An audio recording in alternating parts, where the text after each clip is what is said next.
നമസ്കാരം. മലയാളി വാർത്തയിലേക്ക് സ്വാഗതം. നെട്ടൂരിൽ +1 വിദ്യാർത്ഥി കാലിൽ വീണതായ സംശയം. നെട്ടൂർ ബീച്ച് സോക്കർ പരിസരത്ത് വാടകയ്ക്ക് താമസിക്കുന്ന മുദ്രപ്പറമ്പ് വീട്ടിൽ ഫിറോസിന്റെ മകൾ ഫിദയെയാണ് കാണാതായത്. ഫയർഫോഴ്സും ടീമും സ്കൂബ ടീമും സ്ഥലത്ത് തിരച്ചിൽ തുടരുകയാണ്. ഇന്ന് രാവിലെ 6:30ഓടെയാണ് സംഭവം. മാലിന്യം കളയാനായി കാലിന് സമീപത്തേക്ക് പോയ ശേഷം 16-കാരിയെ ആരും കണ്ടിട്ടില്ല. നിലമ്പൂർ സ്വദേശികളും ഫിദയും കുടുംബം ഏറെ നാളെ നെട്ടൂരിലാണ് താമസിക്കുന്നത്. നാട്ടുകാരും ചെറുവള്ളങ്ങളിൽ കുട്ടിക്ക് തെരച്ചിൽ നടത്തുകയാണ്. അതിനിടെ മറ്റൊരു സംഭവത്തിൽ കഴിഞ്ഞ ദിവസം നഗരത്തിലെ സ്കൂളിന് മുന്നിൽ സഹപാഠിയെ തോക്കുകൊണ്ട് ആക്രമിച്ച വിദ്യാർത്ഥികൾ വെടിവെച്ചിട്ടില്ലെന്ന് പോലീസ് അറിയിച്ചു. പിടിച്ചെടുത്ത എയർഗൺ വെടിയുതിർക്കാൻ പറ്റാത്ത സ്ഥിതിയിലായിരുന്നു. തോക്കു ചൂണ്ടി ഭീഷണിപ്പെടുത്തുകയും തോക്കിന്റെ പിടികൊണ്ട് അടിക്കുകയും ചെയ്തിട്ടുണ്ട്. വിദ്യാർത്ഥികൾക്ക് ഇവരുടെ സുഹൃത്താണ് 0.171 ഇഞ്ച് കാലിബറുള്ള ഈ എയർഗൺ നൽകിയതെന്ന് അന്വേഷണത്തിൽ വ്യക്തമായി. തന്റെ ബന്ധുവിന്റെ തോക്കാണ് ഇയാൾ കൈക്കലാക്കിയത്. മുൻപ് ഒട്ടേറെ അടിപിടി കേസുകളിൽ പ്രതിയായിരുന്ന ഈ ബന്ധു പോലീസ് അന്വേഷിക്കുമ്പോഴേക്കാണ് തോക്ക് മോഷണം പോയ വിവരം അറിയുന്നത്.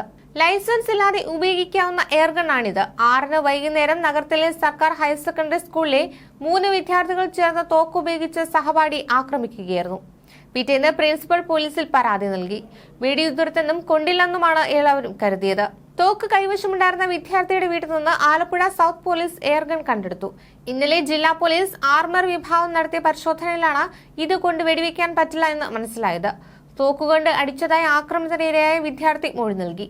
ഒരു വിദ്യാർത്ഥിയെ അസഭ്യം പറഞ്ഞതുമായി ബന്ധപ്പെട്ട് സംഭവ ദിവസം രാവിലെ സ്കൂൾ വിദ്യാർത്ഥികൾ തമ്മിൽ തർക്കമുണ്ടായിരുന്നു. അതിന് തുടർച്ചയായിരുന്നു തോക്കുകൊണ്ടുള്ള ആക്രമണം. ആക്രമണത്തിന് നേതൃത്വം നൽകിയ വിദ്യാർത്ഥിയുടെ വീട്ടിൽ നിന്ന് നടത്തിയ പരിശോധനയിലാണ് തോക്കിനൊപ്പം മടക്കി കീശയിൽ വയ്ക്കാവുന്ന പേന കത്തിയും ഇരുവശത്തും മൂർച്ചയുള്ള മറ്റൊരു കത്തിയും പോലീസ് കണ്ടെത്തിയത്. അസഭ്യം പറയൽ, ഭീഷണിപ്പെടുത്തൽ, ദേഹോപദ്രവം ഏൽപ്പിക്കൽ എന്നിവയ്ക്കാണ് കേസ് രജിസ്റ്റർ ചെയ്തത്.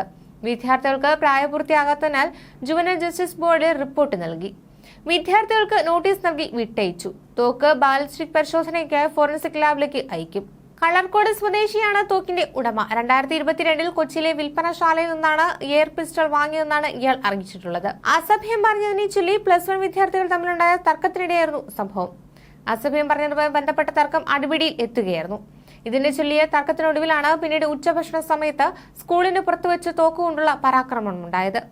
സംഭവത്തിൽ സ്കൂളിലെ അധ്യാപകർ പരാതി നൽകിയതിനെ തുടർന്ന് ബുധനാഴ്ച ആലപ്പുഴ സൗത്ത് പോലീസ് പരിക്കേറ്റ വിദ്യാർത്ഥിയുടെ മൊഴിയെടുത്തു. മറ്റു 2 വിദ്യാർത്ഥികളും സംഭവത്തിൽ ഉൾപ്പെട്ടിരുന്നു. 3 പേർക്കും പ്രായപൂർത്തിയാകാത്തതിനാൽ പോലീസ് ജുവനൈൽ കോടതിക്ക് റിപ്പോർട്ട് നൽകുകയായിരുന്നു. തുടർന്നായിരുന്നു കുട്ടികൾ ജുവനൈൽ കോടതിയിൽ ഹാജരായത്. ന്യൂസ് ഡെസ്ക് മലയാളി വാർത്ത.